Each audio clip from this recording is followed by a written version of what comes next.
Live from my page. Hold on. Bonjour. Sorry, I'm late. In my head, I was in Gay Paris. I've always wanted to go to Gay Paris, honey. I was actually supposed to go on a European leg of my tour in late January, but yeah, that's unlikely now. Anywho, how are you all doing? I want to know how y'all doing. So it's been a great day for me. I anticipated a not so good day with all the meetings that have been on my calendar, but I made it, honey. I made it. So don't leave me hanging out there. Talk to me. Like, tell me how you're doing tonight. Comment in where you're watching from, YouTube, Twitter, Facebook. I think, yeah, those other three that I'm on. So please, please, please, please make sure you're coming in. So while y'all are commenting, I just wanted to let you know that tonight's episode is going to be a juicy one. Oh God. Y'all know Here I Am was birthed from the inspiration that I get from y'all. All of my guests are some people who have really inspired me in some way, shape, form, or fashion. And I've been able to engage with some of the most enlightening conversations throughout this platform. Appreciation is an understatement of what I feel for y'all that tune in. So I see y'all and I feel the love. Like, I feel the love. Enough mushy stuff, okay? Because I'm a G, a capital G at that. Hi, Brandon. I did get a haircut Friday. I had to get this wig chopped. I was sick of wearing hair wraps and hats. It was a total mess. But I'm so glad that you all are here to join me tonight because tonight's episode is going to be a key. It's going to be some times where you may have to grab a Kleenex. You know, you may have to hold yourself from laughing. We're going to go there tonight, okay? So my daughter Courtney is here again. Hello, Courtney. I'm so glad to see you. So I met Deia a few years ago when I was living in Memphis. Her fearlessness in speaking her own truth was heard far and wide.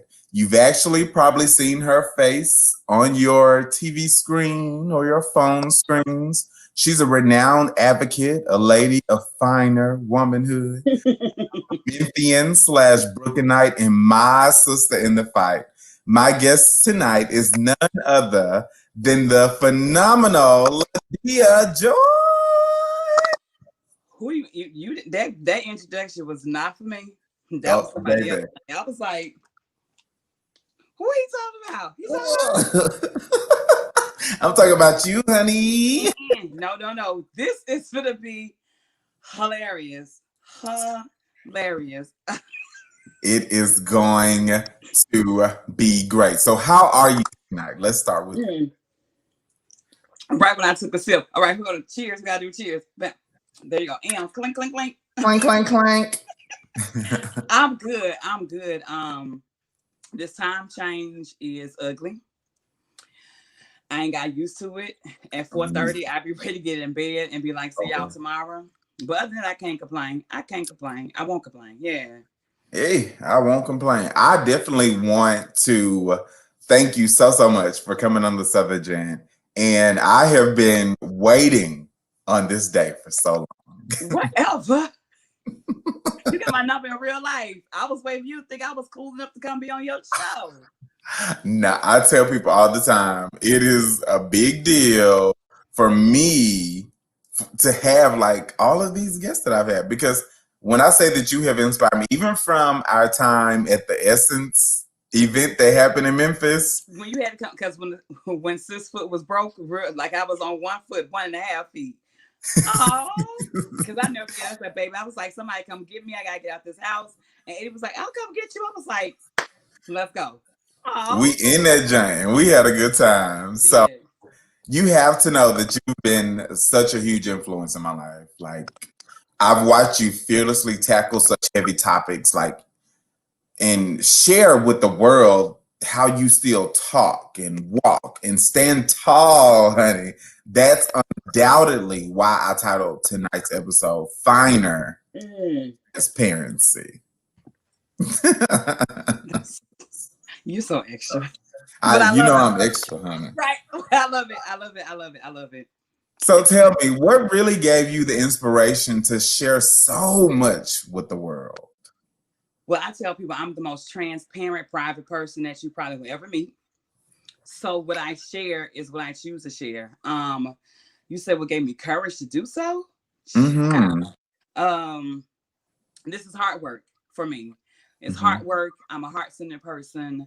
Um, and the way I love Black women, like I love Black folks, but I love Black women. So it's one of those Mm-hmm. things that was just like, I gotta do what I gotta do to make sure Black women are always centered, that they're safe, that they're represented. Like I was just like, I would kill a brick over Black women. So the health, the wellness, the sameness, if that's such a word, of the is what drove me. Mm-hmm. And two, on top of that, it was one of those things where um I knew what I was looking for Yeah. when I was diagnosed, and I didn't see it. Yeah. And then God was just like, I need you to be what it is that you're looking for. Okay. So, There's space in there. and There's I mean, we gonna live out loud, We're right? gonna live out loud. So did you have any hesitations like before like coming out? Because I had the big grand coming out party down at the Haven. Was it the Haven? Yeah, Yeah. behaving. Did I have any hesitations? Child, child, child. Um, I had more hesitation as the date was getting closer because I knew a year to the date I had to do something. God was like, you got a year. You ain't gotta tell nobody, but after a year, I need you to do something. And that happened exactly a year to date. Stuff started happening closer to the date. I ruptured my Achilles a month exactly before the event was supposed to happen. Mm-hmm. Um, but for some reason, fear took a backseat. So I was more concerned about what was going to happen afterwards. Mm-hmm. Because I always talked about, molestation. I talked about mental health, Mm-hmm. my weight loss, weight gain, being diagnosed with diabetes. I had talked about all that. So this was just All of like, it. hey, it's just another feather and a half, for lack of a better word. So yeah, we'll talk about this too. Positive Yeah. impact. So yeah. I think it's so crazy because that is literally where we were, like in our journeys. Mm-hmm. And so you and I share that sentiment because I am also one of the most transparent, like private ass people Mm-hmm. to meet because I share these things because I want other people to also see the victory that can come from Mm-hmm. just the resiliency. And so in the resiliency comes a story, and in that story comes inspiration. And I've been inspired by stories. So I can be a story that the next generation or the previous generation or whoever, because inspiration comes in many, many forms. Right. Many forms. So you mentioned this coming out of it was titled Moment of Transparency. You remember? Oh my God. You remember? I remember, which I might add was planned while you were in a flipping wheelchair. WTF? A whole wheelchair and a cast. I could not walk the entire time I was planning that event. Like, So we don't try, we do is a mantra of yours, a mantra of yours. I'm sure that was something that kept you going while you were planning that event. mhm. I want you to tell me what that mantra means to you, like more specifically, what it means in your life. um, those who know me know I probably said that to you too. And whenever I hear somebody say, well, I'm trying, I'm like, no, no, no, we don't try, we do. We don't try, Yeah. we do. And it's one of those things because if you keep telling yourself you're going to try, if I keep saying I'm going to try to do it, that's all you're going to do is that you're going to try to do it. Mm-hmm. I'm one of those kids, one of them chicks that's like, words are big to me. Like, I'm very mindful of what I say and how I say it.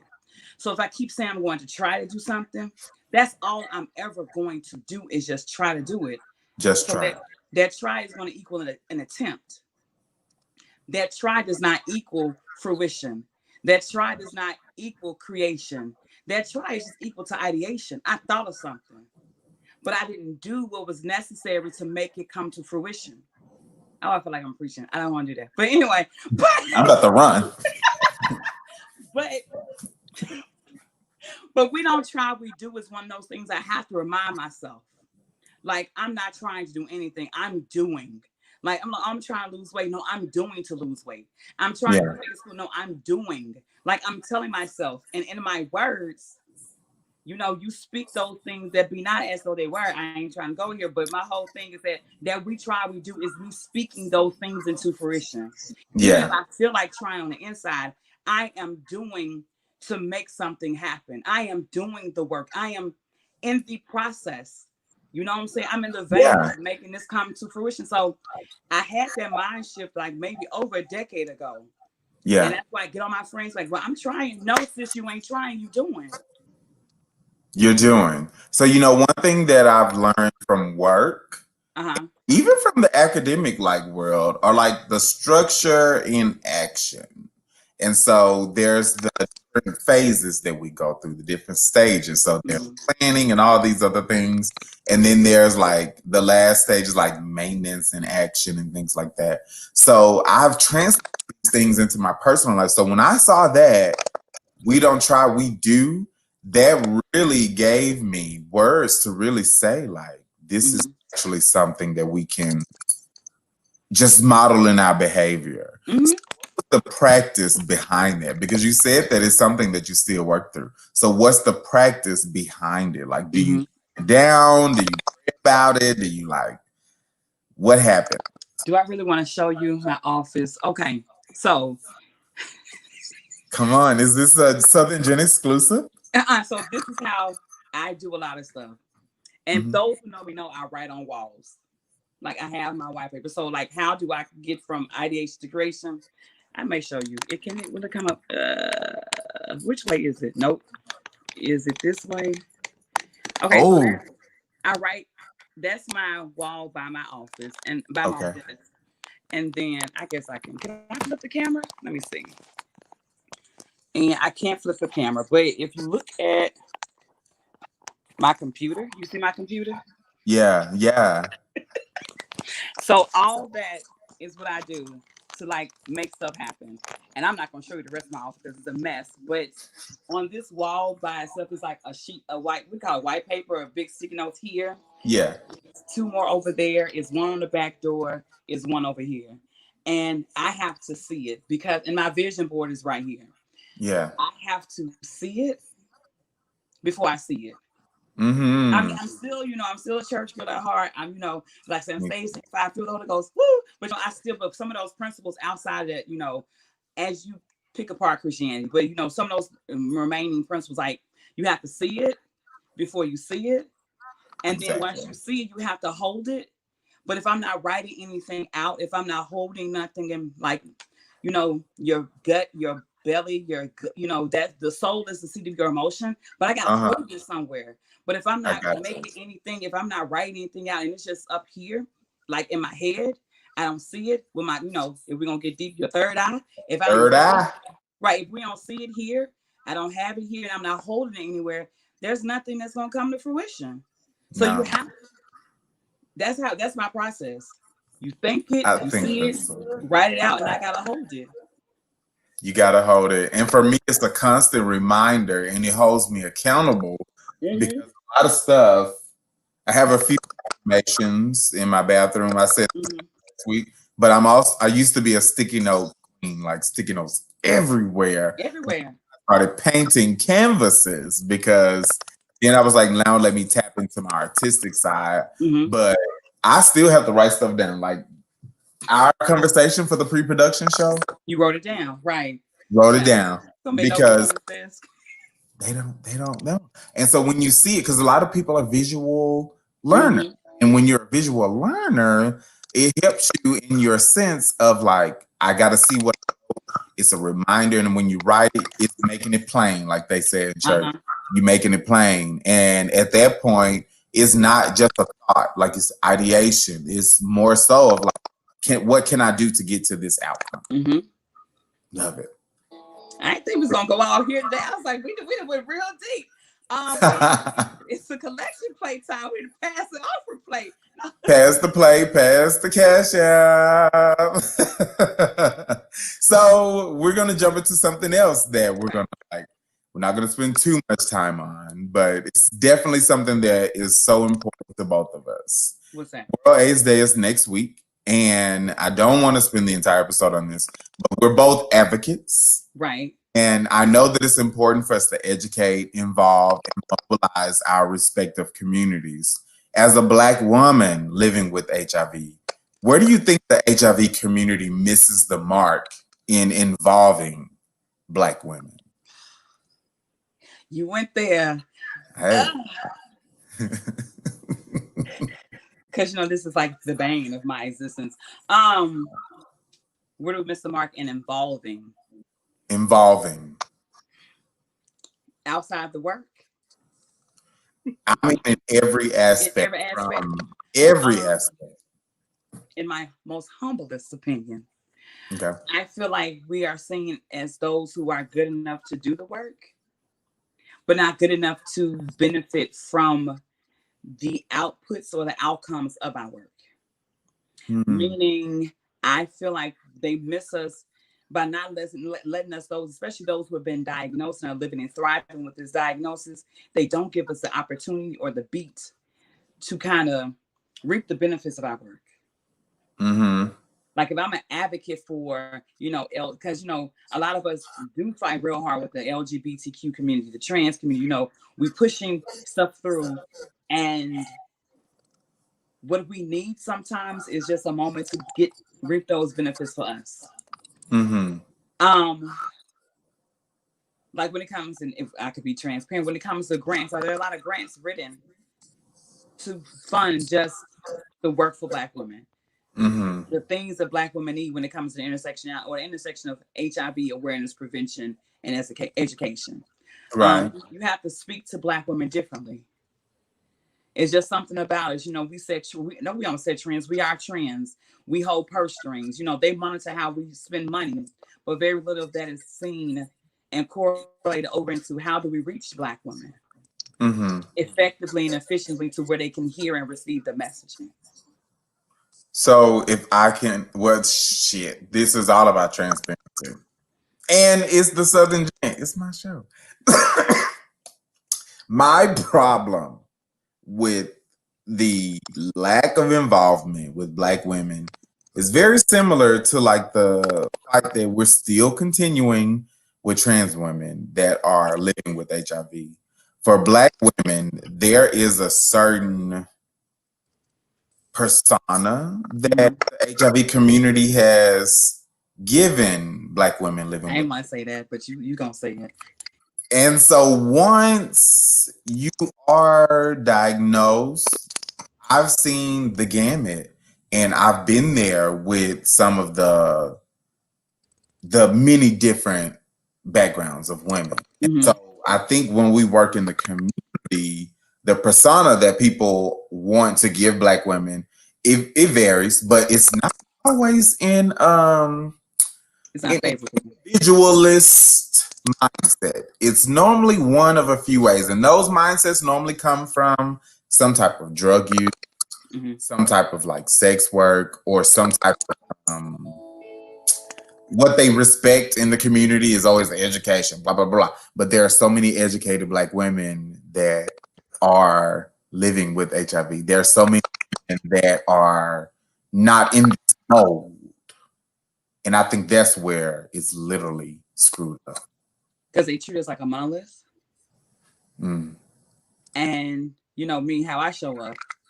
And I often say to myself that I'm the antithesis of what they think a woman who's thriving with the HIV diagnosis should be. How I should show up. And it's not always favorable. But it's like, who ascribed to you that stereotype? Who told you that every Black woman who's living with HIV is that myth? Yeah. Who told you that every Black woman was that stigma? Because truth be told, I've met more women who reflect something similar as me, as far as background, upbringing, then I've met that reflects what's in media, social media, print, movies, and otherwise. Like when I sit down and call up my cohorts, I'm talking to VPs of banks, attorneys, social workers, principals, police officers, therapists with private practice, phlebotomists. I'm talking to women who are like, like they some heavy hitters, but they're thriving with the HIV diagnosis. It's a different conversation. Mm-hmm. And it's unfortunate that people have that mindset because we come together, we serve, we lift the voices of all of the people. But when they put us in a box, my problem is the box. It's not which box they put us in. The problem is the box.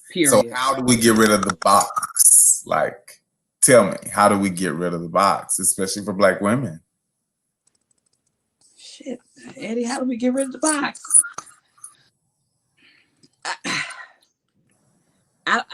That's you wanted this in an hour long conversation, but like, how do we get rid of the box? I just off the cuff. How do we get rid of the box? Just allowing Black women. Here's my thing. Okay. Inviting, I have so much, but like in those rooms when you're starting to make decisions, the decision making, the tables, the conferences, the one-off meetings, the email threads. Mm-hmm. Somebody somewhere got to be like, you know what? Hold on.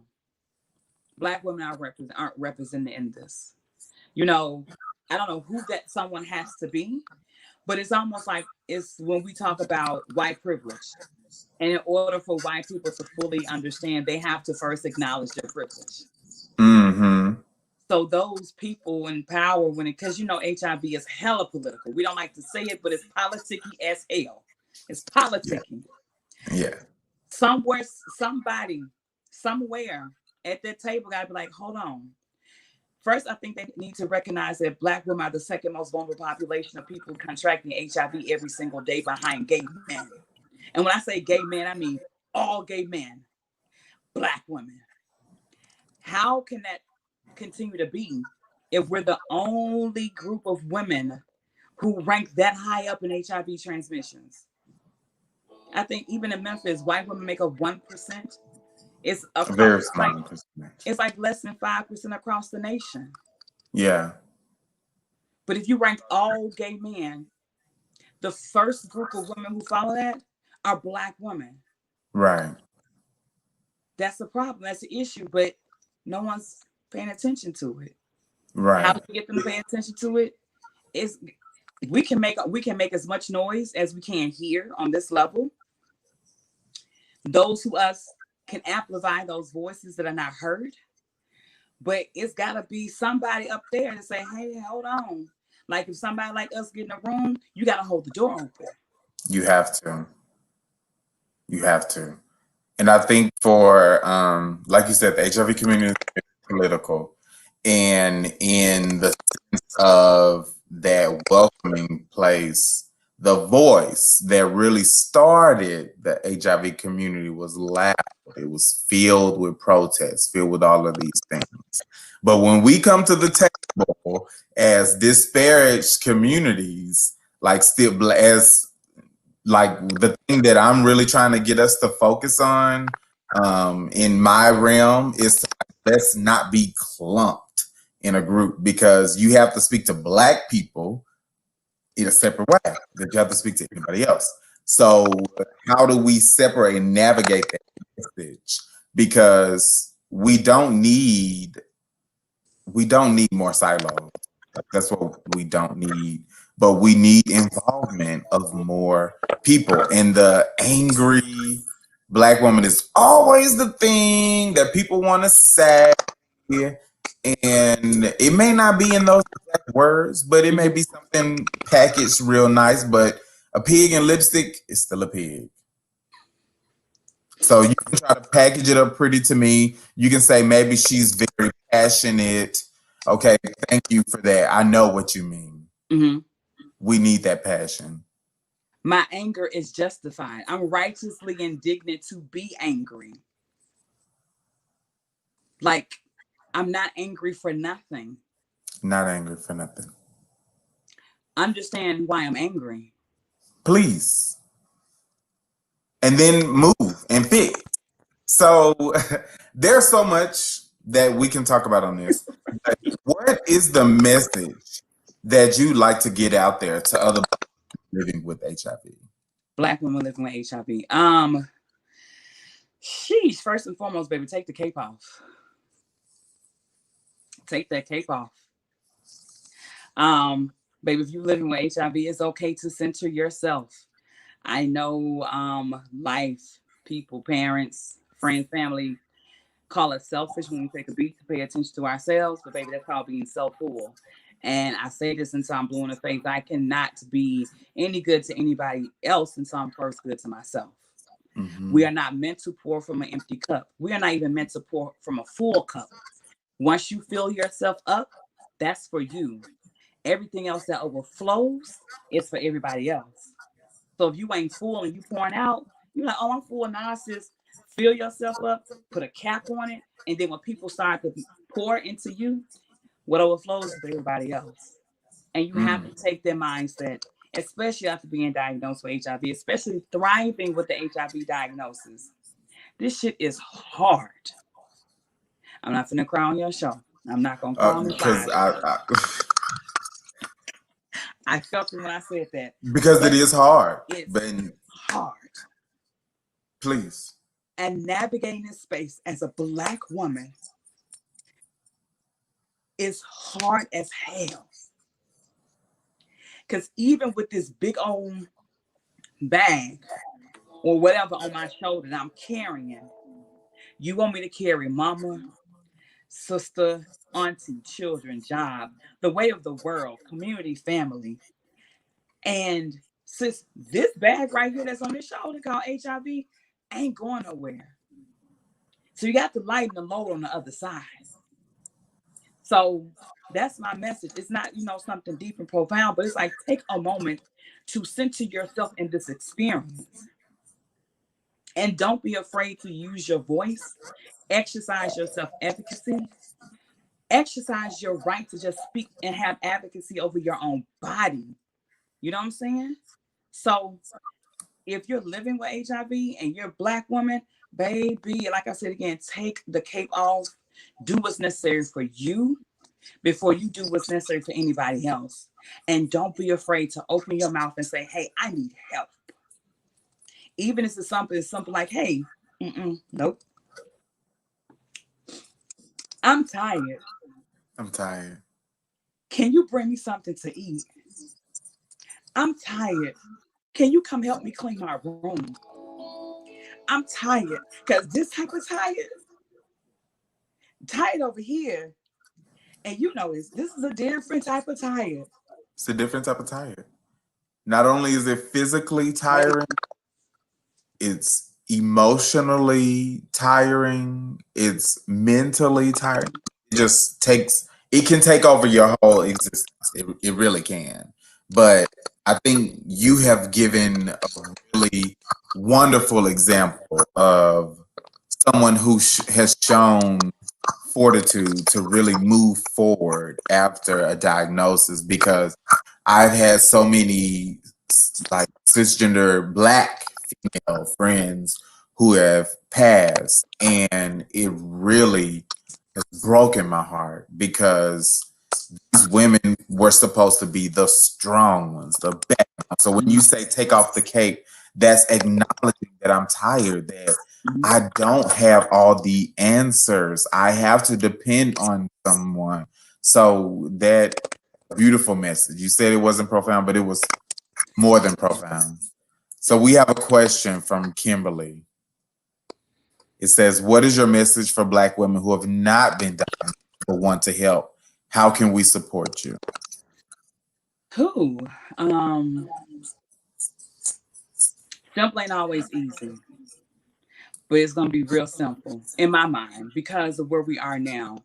We're in an era where we churn through what we see on social media. You know, We're consuming stuff on social media at a rate that we have not consumed it before. Social media being Instagram, Facebook, Twitter, TikTok, YouTube. Um, to help support a Black woman who's with HIV, to me, the conversation has to be normalized. So if you see something from somebody on social media that's positive, share it, retweet it, comment, love it. Here I am going into my marketing lane. Don't just Love like it. it. Don't Don't just just like it. love it. Don't just add a comment, share it, repost it. If you're someone who can control the narrative, be it through your own lanes of social media, if you're a content creator, if you're a social media influencer, if you just hella popping in your city, you know what I'm saying? You got mad followers, and when you say things, people listen. Take a moment to share a message or something that you've seen or something that you've heard that you fact check first and foremost. But normalize seeing HIV Black women community in the way we consume this media, because I know, again, simple ain't easy, but in order for us to come back this stigma, this the stereotype and the stigma and the epidemic, we got to be willing to have the conversation. Yes. So have the conversation when you with your girlfriends. Be like, sis, have y'all, his status? Have you checked the status? Are you getting checked? What's your HIV status looking like? Normalize the conversation, even because your sphere of influence can go and then influence another sphere of influence. And that sphere, and it starts little mini fires. All of what you heard seen on TV or social media or a tweet, it's World AIDS Day. We're Mm-hmm. red. Why you got on red, sis? Well, today is World AIDS Day. And did you know that, one out of every 7 Black women is gonna be, did you know, did you know in Memphis, 13 out of 14 women are diagnosed with HIV or Black women. Those little things get the conversations going. Mm-hmm. So like I said, it's simple, but it's not easy. But it's like that's how you support not just Black women, but support community. And Mm-hmm. if you hear something, shut that mess down. Like, no, that's not right. Now I know somebody who's doing, or I know I read here that ain't how it happened. Yeah. That's the most simple, the smallest thing that you can do to support those of us, especially Black women. We content creators Especially. too. Yeah.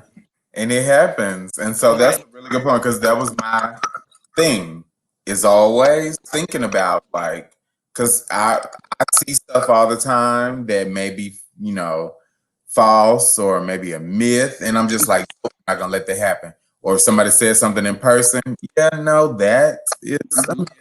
So here's the facts. And so knowing some of these things, even if you don't know it, linking it to a website like hiv.gov, cdc.gov, like all of these .govs and all these other things will have information for you to learn. But even if, because I have opened myself up to my Facebook, Twitter, Instagram, Mm-hmm. LinkedIn, all communities to say, if you have a question, just let me know. Like that I have the capacity to be like, okay, this is something. If you need a fact checker, I know. And if I don't know it, I got a doctor friend or a lawyer Nurse friend or practitioner. somebody that can Right. help you out. I connect the people, okay?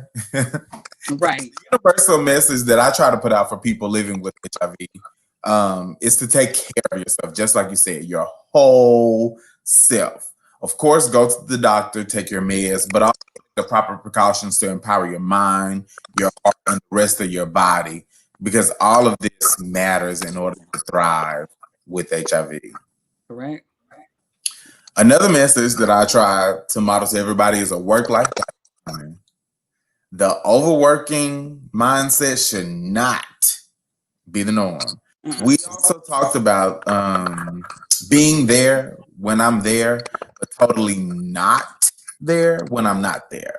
So, what are some of the things that you do to disconnect? Did you have to lean in and ask? To disconnect. First of all, I'm always saying enjoy the moments. Oh, So if I'm here in this moment, I'm going to enjoy the moment. So like right here, like I turned off my iPad. Stuff is on do not disturb. I'm here in this moment sharing space with you and your followers and your listeners. So I'm here in that. And yours. Am I too? Okay, hey y'all. But no, I'm invested in this moment. So that's me disconnecting. Like I don't believe there's such a thing as a work-life balance. You hear what I'm saying? Okay. Okay. I believe that whatever is grabbing and holding on to your attention in that moment is what you give full attention to. Uh-huh. Because we're not gonna never be balanced. We could be centered, but we're not gonna be balanced. I get that. So, and I think that, and from like a standpoint of having a family, and you're at work, and your kids are pulling on you, and you get home, but work is calling. You're home. Mine is a fire or a building or some death or fire. You can put that phone down and You can engage put it in. in what's going right here. Like I'm the type of person like I try to do is when my mom come over, I'm on the phone. All right, y'all. I got my mama here. Or when I walk Right. into rooms, I'm about to walk in here, I'm gonna call you back because I'm in that moment. So Yeah. that's how I disconnect. Child, this phone going do not disturb. This cell phone, this computer, this laptop, all is set to do not disturb. Don't bother me between the hours of 11 p.m. and 8 p.m. I'm not gonna hear it. The phone could be in my hand, I could be scrolling. I'm not gonna hear it. I don't allow electronic leashes. I will walk out this house right now while I'm on the phone with you. Like, I get up from here, go to my car, grab a bite to eat. If I leave this phone right here on this tripod, I'm not turning around to get it. I'm gonna be I- okay. so why is it important to do that? Like, why do you think that's important? To me, it's centering. It's recentering yourself, and Uh-huh. also it's not allowing things to leash you. Because if you always have your phone in your hand, you always gonna think you're gonna have to pay attention to it. Mm-hmm. Um, if you allow outside things to pull on you when you don't have the capacity to give it, then you start to again pour from an empty cup. Mm. I'm depleting. It's like a battery, like on your phone. I Yeah. need my battery to be full. Right. When my phone is on the battery and it's on a charge and it's full, everything else after that full battery is just I'm just storing it up, and I can give from that. But if I don't have the mental, emotional, um, hell, physical bandwidth to give it to you, what am I giving you? I'm not even giving you my full self in that moment. So please allow me a moment to disconnect to go charge my battery. To go charge my battery. So you said something about physical. I have recently seen you biking, honey. What? So did that come from like self-care, or like that's not something that you see like the average everyday person like The average I'm gonna black go biking? person. Hey, I don't know a lot of white people that go biking, okay? Um, First of all, I have been wanting a bike. I've been wanting a bike forever. I was a girl who used to spin all the time. Like spin was my thing. Like before I left Memphis, I was spin, cycle, spin. Like I was like spinning myself for like 2 hours straight, like back to back spin classes. My friend at the time when we lived together, I was do spin classes late at night, shower, go to bed because that's how spent I was. But I love spin. I love cycling. The pandemic happened, Yeah.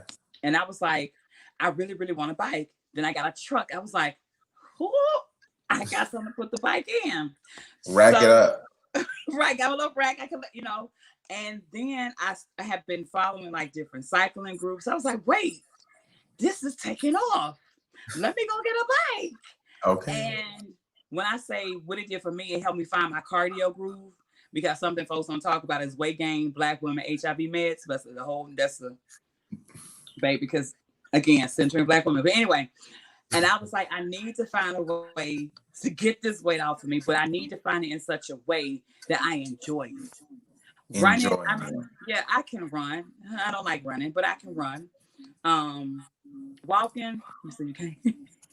Walking is boring to me. Like going for a walk is boring to me. I got on that bike. I thought, was a little bit intimidated at first, but I got on that bike. I was like, this is beautiful. Especially when you be on trails, you go out there riding. I ride on the street in big groups. I don't ride on the street by myself because Memphis riders and I socialized to bike riders. Now, if one lived in Brooklyn, we would rent them bikes around the street all the time. Memphis ain't used to seeing cyclists. But yeah, but didn't they give y'all the bike lane? Oh, the bike lane don't run all the way down the street half the time. Oh goddamn! What they there for? Decoration?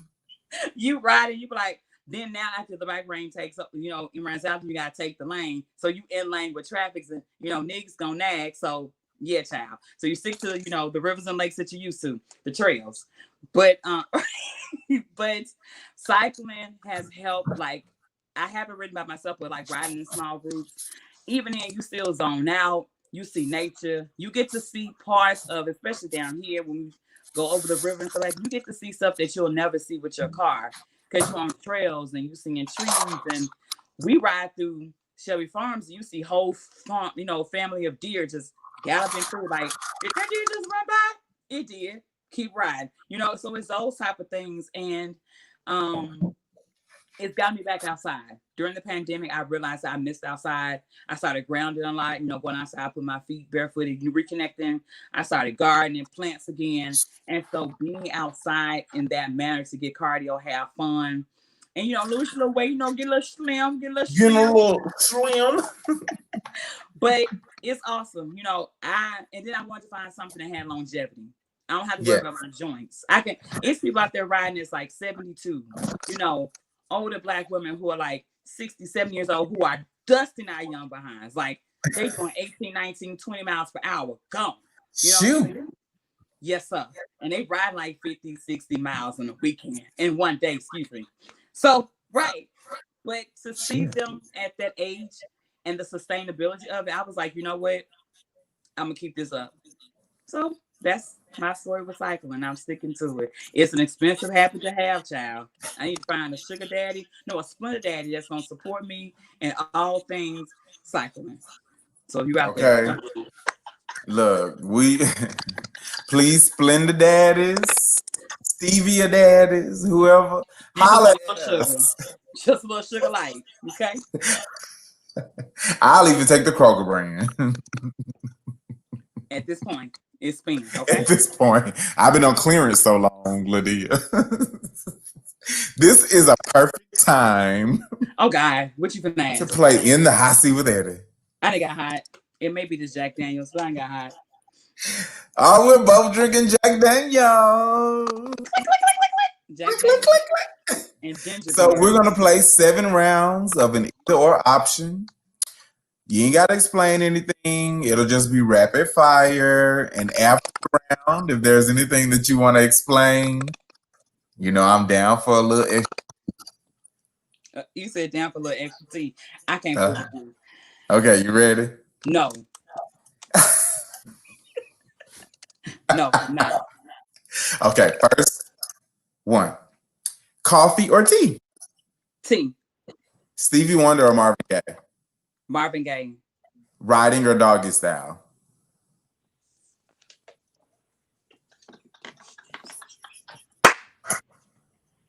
Oh my gosh! I hope my mom is not watching. Doggy style.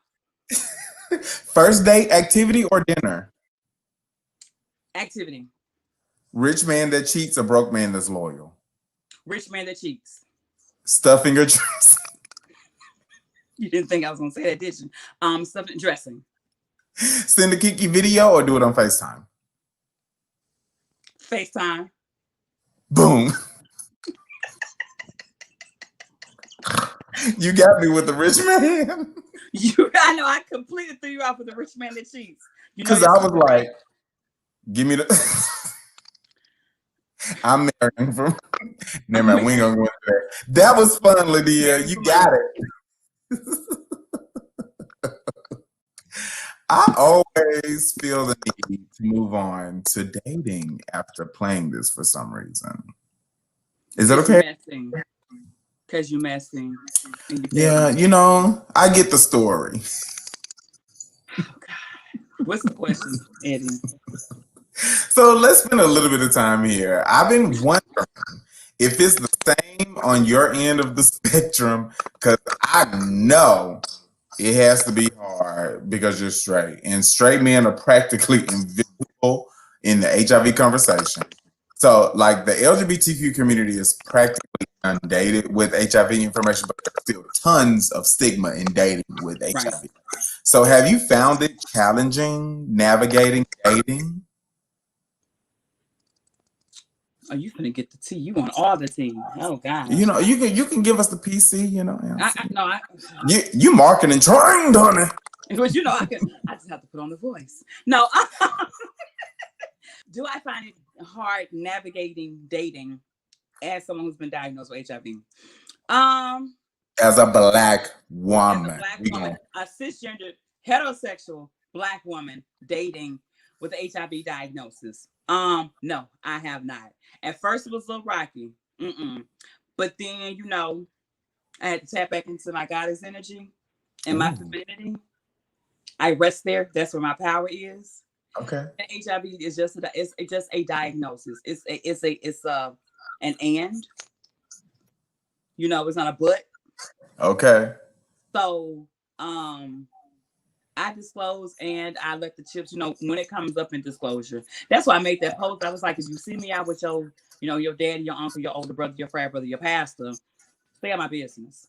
Because I don't disclose to everyone if we're just dating.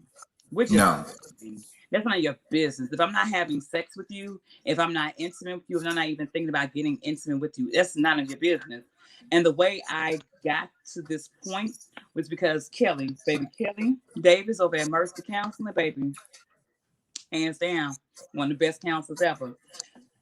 Disclosure is not a one-way street. yeah, Disclosure is a two-way street. yeah. My disclosure may just be I'm HIV positive. Mm-hmm. Your disclosure may be a toxic masculinity and you got some childhood issues that you want to address because you don't believe in going to therapy. Your issue can kill me. This can't. Simple as Girl, that. that goddess energy is everything for me because black women have always been, like I said, all the time, so important to me. So when I specifically have like female clients, cisgender, heterosexual, black women, it was always important for me to kind of unveil that in a certain kind of way. And so it's still crazy because even to this day, I have some who have found me like through this platform and have reached Mm-hmm. out to say, like, but it's not about that for me. It's more about how can we get to that place that you realize you are a powerful being in just being a black woman. Right. And what I had to do is I had to unpack I know we're talking about dating, but I had to unpack the internalized stigma that I placed on myself. Because I found myself starting to act and move based on what they told me a black woman with HIV acts and moves. So it was just Hmm. like I told somebody like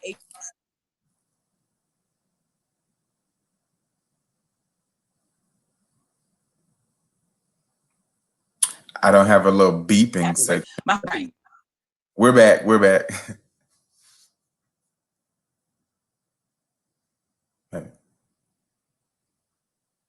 Say There I something. go. Okay. There we go. Okay. So Uh-oh. We will have Lydia back momentarily. But I want to give a shout out to everyone that's watching. My mom is watching, y'all. So I'm going to keep it a little PG. Maybe not. So talking about dating, I personally have had an very interesting experience. So that's why I really asked Lydia about this. So I'm still interested to see like what's going on. there we go. Okay. But no, the reason being, I had to unpack the internalized stigma because, like I said, I told my friends that I felt like HIV had stole some of my mojo, but I Mm. had to go back and clean my word debt because HIV didn't steal nothing from me. How I Okay. dated before I was HIV positive, how I date now. I took care of a Ooh. comma. You know, my comma has to be an HIV diagnosis. Your comma may be an extra child. One does not trump another. You need to disclose stuff about yourself. I need to disclose stuff about myself. But what you're not going to do is you're not going to hold this diagnosis over my head. I know the value I bring to the table as a woman, my whole self, happy, whole, and healed. So I had to take that attitude back, and I date that way. Like, you're not finna just give me sympathy, dick. You're not finna give me sympathy, attention. You're not finna give me sympathy, anything. You know what I'm No, saying? Nah, don't come at me. If you come at me on an energy, you can see yourself out the door, because I'm not that, baby. My you can diagnosis exit, does not stay define me. left.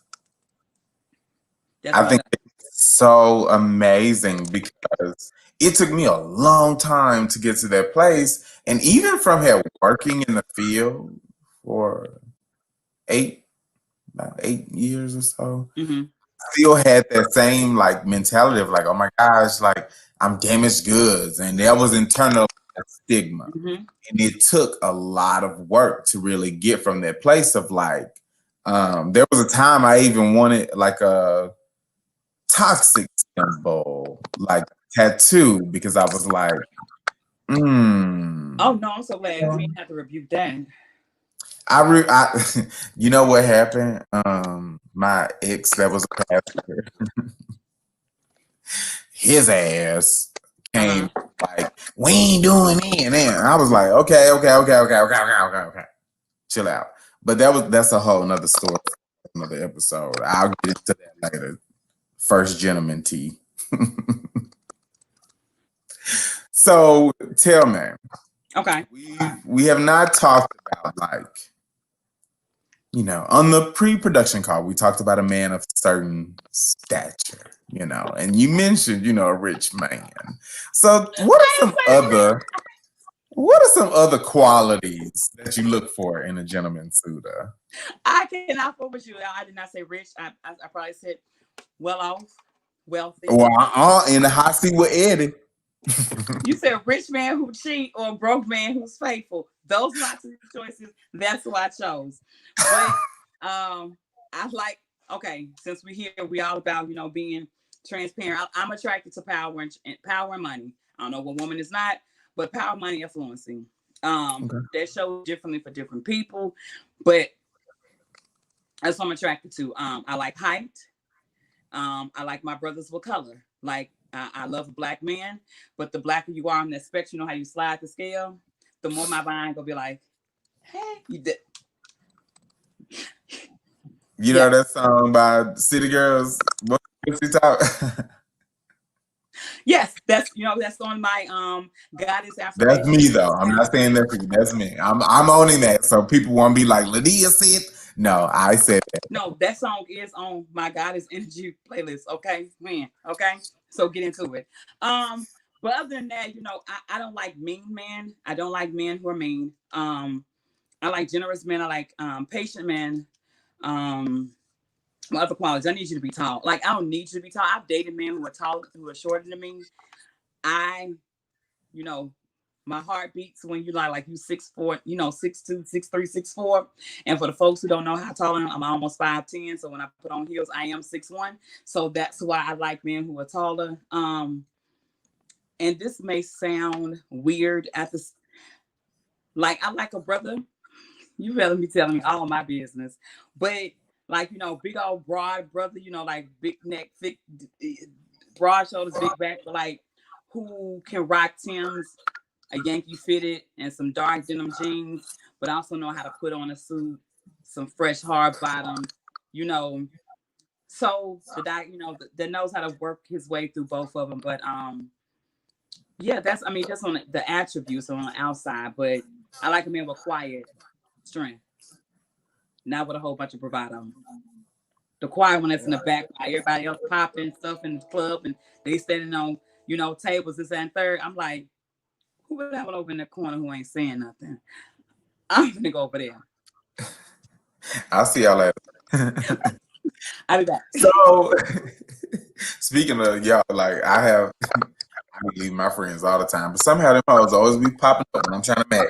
But you have some awesome ass rider friends. Does the guy that you date have to go through a ringer of sorts? Because my friends, whoo, chat. Um, I don't think that. Okay, so I'm not a proponent or I'm not a supporter of the mean friends, grilling your friends, being nasty, this and third. That's a huge turnoff. I will not let them do it. We don't do that with each other. When I see it on reality TV, I'm like, that's sickening, that's nasty. Don't it's so here I go. That's so declassé and unattractive. Okay, Woo, don't do yeah, it. the ghetto. Oh, the ghetto, the ghetto. I grab my purse, give me a lick sound, the ghetto. But I'm locking the um, door. now how they show it for me, they're uber protective now. Mhm. Um, I at this point I just let them be who they are. That's how they show up and love me right now. Not a ringer, but like if they know it's just play stuff, they be like, oh whatever. But like if it's starting to get serious, it's like, all right, who is it? So it wouldn't go through a ringer, but I do understand that I treasure my friends and they treasure me and they want nothing but the best. And because of how I show up in this world, not just with this diagnosis, but with everything else that I do and that comes with me, I mean, maybe they have a right to be a little bit more overprotective, but a ringer now, but they gonna want to, shit down and be like, nigga, who's you? Hello, because I will say I have three friends specifically that Mackenzie, Selena, and Brittany. They are super overprotective. I don't even like other people calling me my Eddie. Like, I guess that's a nickname that I've got. They originally started it, yeah, but it's just become a thing. They are As very they should. over that title. And they let me know you need to check them. So I'm like, well, hey, it's just a name. Y'all got me. I'm not going nowhere. But they gonna ask that nigga some questions. Now they gonna ask you questions. May not be grilling. It's maybe like key, some drinks, some food involved, but know who that key, and them. So them questions. It's a key in interrogation. Okay. Okay, I can't wait till you have a reality TV talk show. I mean, love show. That'll be cute. I be thinking they should do one like follow the love trials of a woman who's been diagnosed with HIV. I would do it just so you can see what it looks like for a black woman to show up with HIV. Because should we watching? We gonna work on that. But like I would so do it. I thought about that the other day. Like Ready for Love. I was like in here, my market. I think in programs. I think in campaigns. I think in events.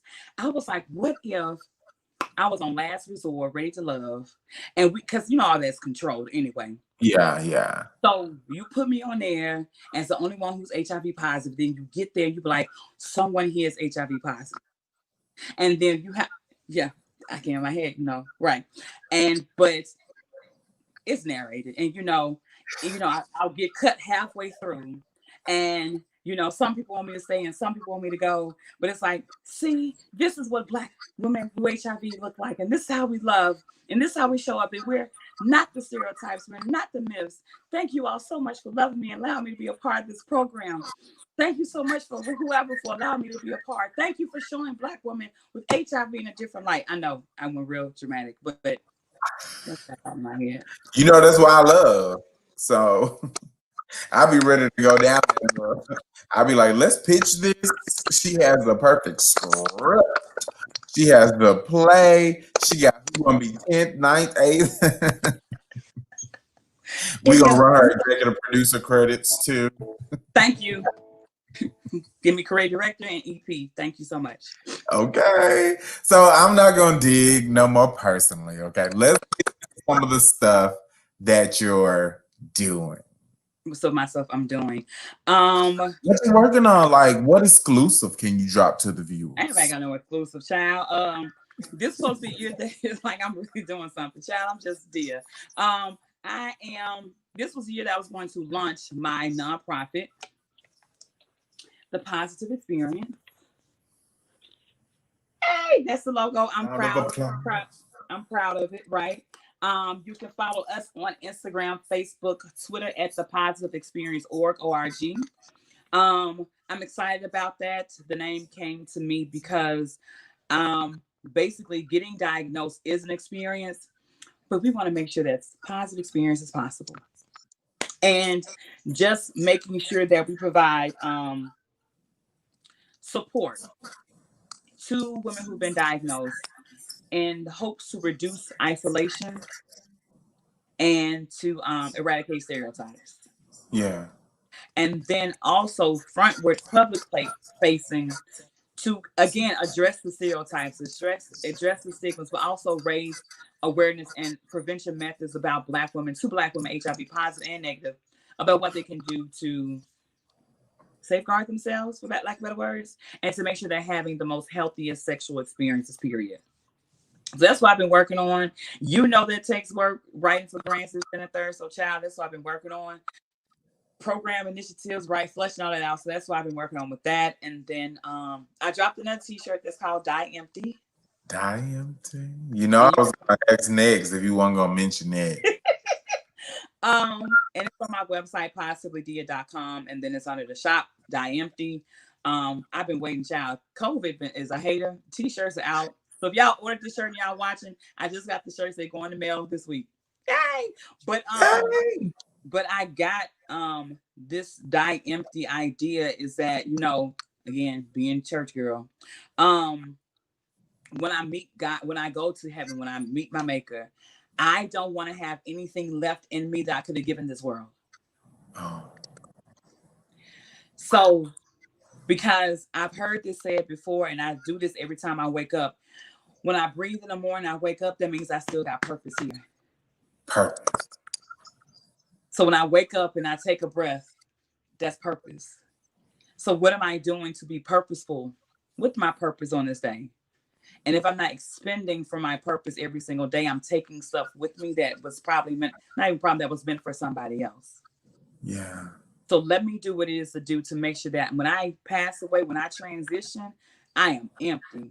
Like when I get there, I hear good, you know, well done, good and faithful servant. You've done everything that you were supposed to do. You impacted every life that you were supposed to impact. That's how I want to be remembered. Like she gave all that she had to give. So yeah.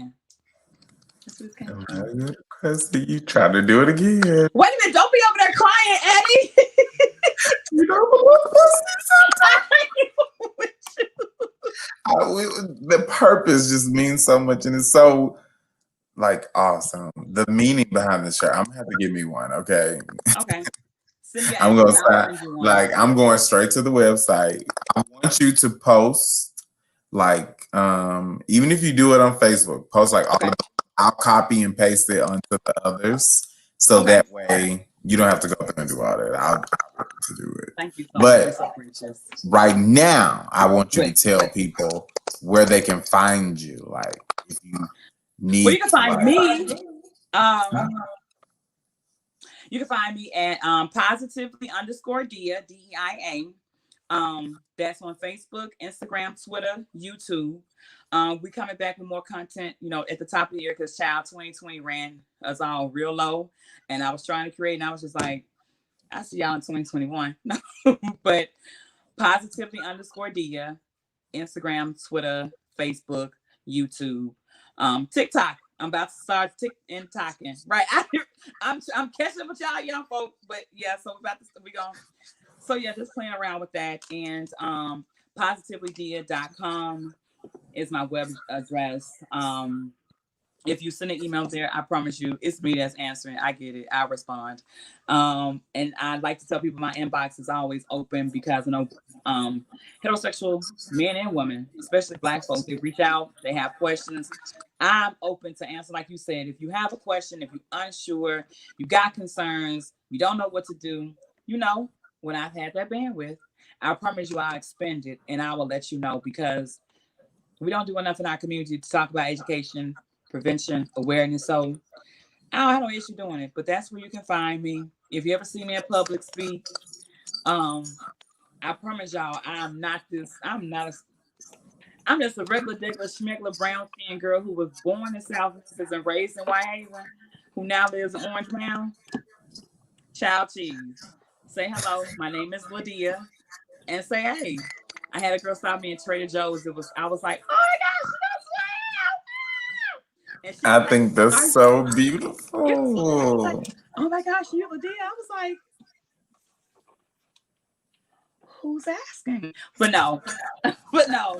And I just think that's the sweetest thing because I mean, like you said, people don't have to be mindful of you. So if you stop, say hello, y'all know that makes my day. And then too, it makes me know that what I'm doing is reaching the folks it's supposed to reach. It's So reaching. if y'all never say nothing to us, we don't know. We don't know. And I think that's super cool because there may be false perceptions from the haters out there, but it's just always people's perception. And so what I always tell myself is you may be the villain in somebody else's story, but you could be the superhero in many of us. So that's what matters. That's what counts. If I'm a villain in your story, sorry, wasn't me. I don't know what they're gonna be like because I lead with love, and I feel like that's what you do too. Like everything that you do is led with love. And you talked about that on the pre-production call of like do no harm. That's one of my favorite like practices. Do no harm. Because like people do have the misconceptions of me being, bougie or stuck up or standoffish, and I like to remind people I just have boundaries. I have boundaries, and that does not always appear to be in favor of when a Black woman has boundaries and that exercises them. But I promise you, I tell everybody, I travel this world to keep my soul light.